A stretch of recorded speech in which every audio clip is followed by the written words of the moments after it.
வணக்கம் நண்பர்களே, welcome to my channel Vels travel diary. இன்னைக்கு நாம பார்க்க போற இடம் என்னன்னு கேட்டிங்கன்னா, சென்னை நேரில் முக்கியமான வரலாறு மற்றும் ஆன்மீக இடங்களில் ஒன்றான சென்ட் தாமஸ் மவுண்ட்டை தாங்க நம்ம பார்க்க போகிறோம். இந்த மலைக்கு சென்ட் தாமஸ் மவுண்ட்டுன்னு பேர் வந்ததுன்னு உங்களுக்கு தெரியுமா?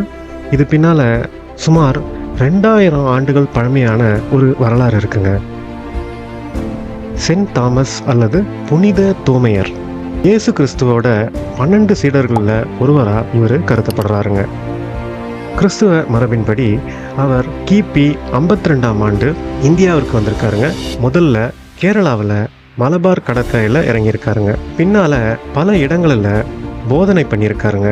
இறுதியில் மயிலாப்பூரில் மற்றும் இந்த மலைப்பகுதியில் தங்கியிருந்தாருன்னு சொல்லப்படுதுங்க. அவர் இந்த மலைப்பகுதியில் தனியாக பிரார்த்தனை செஞ்சு வந்ததாகவும், கிபி 72ஆம் ஆண்டு அவரை எதிர்க்கிறவங்க ஈட்டியால் தாக்கப்பட்டு அவர் உயிரிழந்ததா கிறிஸ்துவ மரபு கூறுதுங்க. அதனால் இந்த மலை அவருடைய பேராலேயே அழைக்கப்படுதுங்க.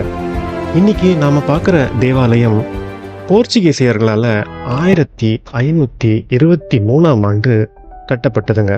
பல நூற்றாண்டுகளாக உலகம் முழுவதும் இருந்து அவருடைய பக்தர்கள் இந்த இடத்திற்கு வருகை தராங்க. இந்த இடத்தோட மற்ற சிறப்பு என்னன்னு கேட்டிங்கன்னா, இங்கிருந்து சென்னை நகரத்தோட அழகான தோற்றத்தை முழுமையாக பார்க்க முடியுங்க. குறிப்பாக சொல்லணும்னா, விமான நிலையம் இங்கே அருகிலேயே இருக்கு. விமானங்கள் பறப்பதையும் தரையிறங்குவதையும் மிக அருகிலிருந்து ரசிக்க முடியும். வரலாறு, ஆன்மீகம், இயற்கை காட்சி, விமான பார்வை இவை அனைத்தையும் ஒரே இடத்துல அனுபவிக்கக்கூடிய அரிய இடம்தான் இந்த சென்ட் தாமஸ் மவுண்ட். நீங்கள் சென்னையில் வசித்தாலும் இந்த இடத்த இன்னும் நீங்கள் வரலைன்னா ஒரு முறையாவது கண்டிப்பாக வந்து பாருங்க. இந்த மலைக்கு போகிறதுக்கு படிக்கட்டு வழியாகவும் நீங்கள் வரலாம்.